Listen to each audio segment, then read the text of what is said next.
Welcome back, my dear students of grade 6. In the last video, we have studied about the continent North America and the South America. Today, we will study about the fifth largest continent, that is Antarctica. Antarctica, the world's fifth largest continent, is considered as a cold desert and not as a continent by many geographers. Why? Because it is near the South Pole and always there is covered with snow. That's why it is known as cold desert. वहाँ हमेशा बर्फ़ जमी रहती है, जिस कारण से कुछ जो जियोग्राफर्स हैं इसको कॉन्टिनेंट ना कहकर क्या कहते हैं, cold desert. This continent remains frozen throughout the year and thus it is also called the white continent. हमेशा जहाँ पर बर्फ़ जमी रहती है जिस कारण से इसको white continent कहते हैं. It covers 10% of the world's total land area. It surrounds the South Pole and is bordered by Antarctic Ocean or the Southern Ocean. ये कहाँ पर है? Near the South Pole. और इसके आसपास कौन सा ओशन है? अंटार्कटिक ओशन, जिसको हम साउथर्न ओशन भी कहते हैं. This isolated continent remains in uninhabited. Uninhabited means जहाँ पर कोई भी नहीं रहता, लोग जहाँ पर नहीं रहते. Because of its extremely cold climate. क्यों नहीं रहते?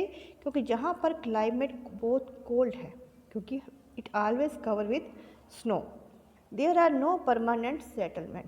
तो इसलिए जहाँ पर परमानेंट सेटलमेंट नहीं है, except few camps for scientific exploration to carry out research work. कुछ रिसर्च सेंटर्स हैं जो साइंटिफिक रिसर्च करते हैं about the earth, about the space. Clear? Now let us make it more clear with the help of map. See in this map, this is our Antarctica. It is near the South Pole. South Pole के आसपास ये फैला हुआ है. और इसके आसपास कौन सा ओशन है? Atlantic Ocean and Pacific Ocean, Antarctic ocean, southern ocean. Clear? And जहाँ पर हमेशा बर्फ़ जमी रहती है जिस कारण से हम इसको वाइट कॉन्टिनेंट भी कहते हैं. और जहाँ पर ज़्यादा सेटलमेंट मीन्स परमानेंट सेटलमेंट नहीं है, लोग नहीं रहते हैं. यहाँ सिर्फ क्या है, कुछ रिसर्च सेंटर्स हैं जो साइंटिफिक रिसर्च करते हैं about the earth, about the space. The next continent is Europe. The second smallest continent is also called the Peninsula of Asia and together they are called Eurasia. If you remember, dear students, we have studied that the Peninsula of Asia, how the Europe become the Peninsula of Asia. Peninsula क्या होता है? A land mass that is surrounded by water on the three side. ऐसा land mass जिसके तीन तरफ से पानी होता है उसे कहते हैं पेनिनसुला. ये एशिया का पेनिनसुला कैसे है, ये हमने उसमें स्टडी किया था. अभी हम फिर मैप की हेल्प से क्लियर करेंगे. एंड दोनों को मिलाकर हम क्या बोलते हैं? Eurasia. It is separated from Asia by Russia's Ural, the Caspian Sea, the Caucasus mountain. It is bounded by sea in the south, north east and north west. Mean इसके सभी डायरेक्शंस में सी है. The Atlantic Ocean is on its west. The large water bodies like Baltic Sea, Mediterranean Sea, Black Sea penetrate deep into the landmass. These water bodies have helped Europe in international trade and to become the world's foremost seafaring nation.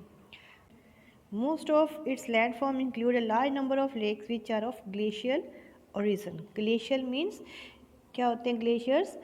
Glaciers means the slow moving snow river.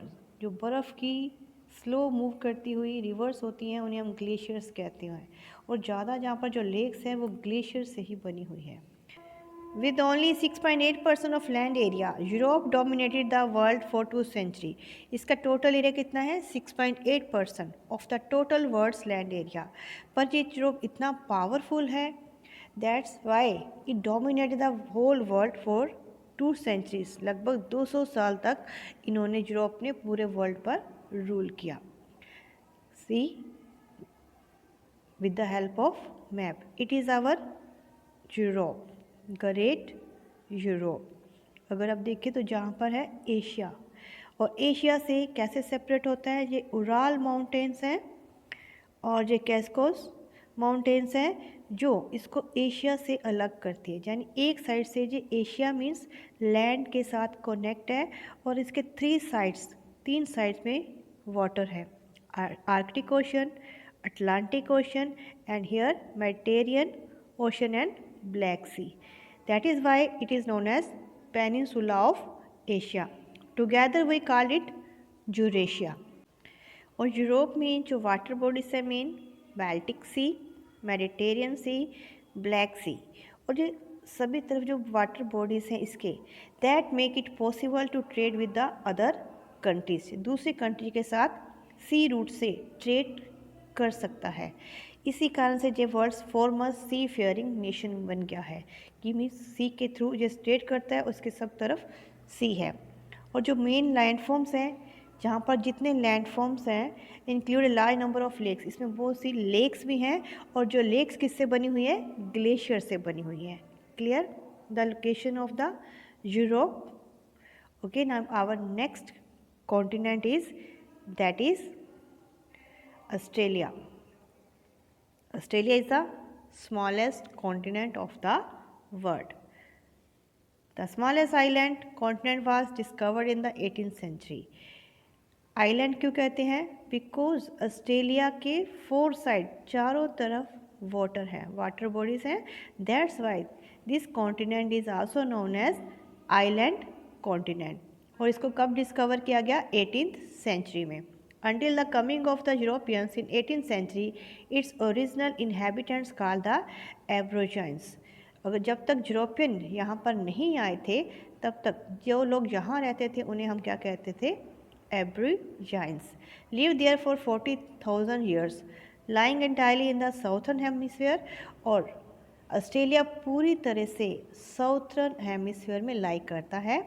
The Tropic of Capricorn runs through the middle of this continent.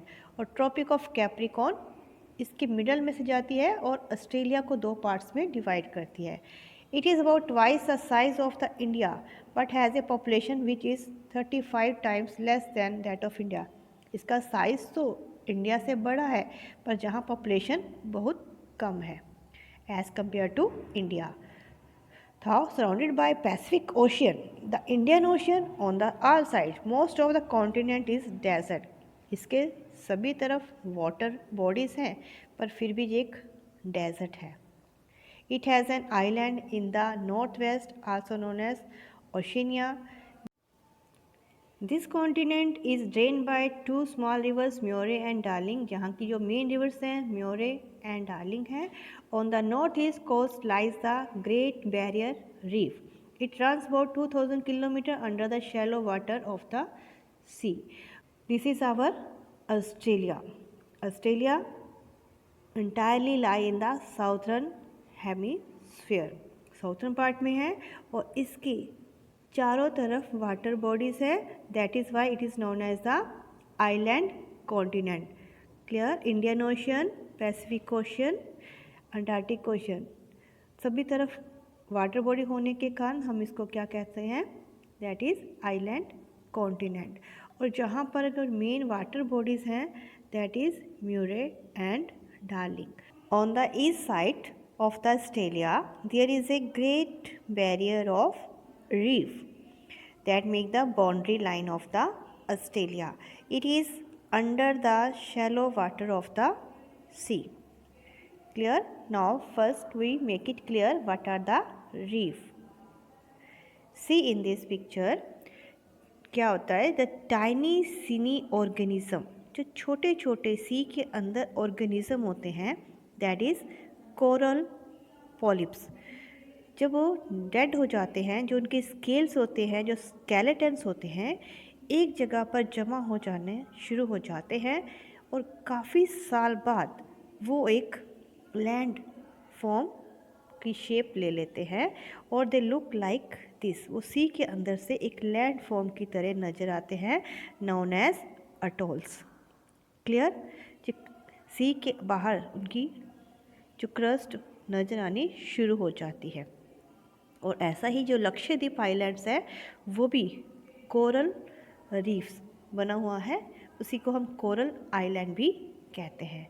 और इसी से ही आपके Australia में भी जो ये land boundary बनी हुई है that is great barrier of reef, वो भी जो स्मॉल ऑर्गेनिज्म है सी के अंदर उन्हीं से बने हुए हैं। And we also call it the desert. हम इसको डेजर्ट क्यों कहते हैं? क्योंकि जहाँ पर जो रेनफॉल है बहुत कम होती है, that is why it is known as the arid or semi-arid area. Clear? That is all about the island of Australia. Clear? I hope, dear student, all of you understand about the all the continents of the world. In the next video, we will study about the next sphere of the earth, that is hydrosphere. Thank you for watching the video.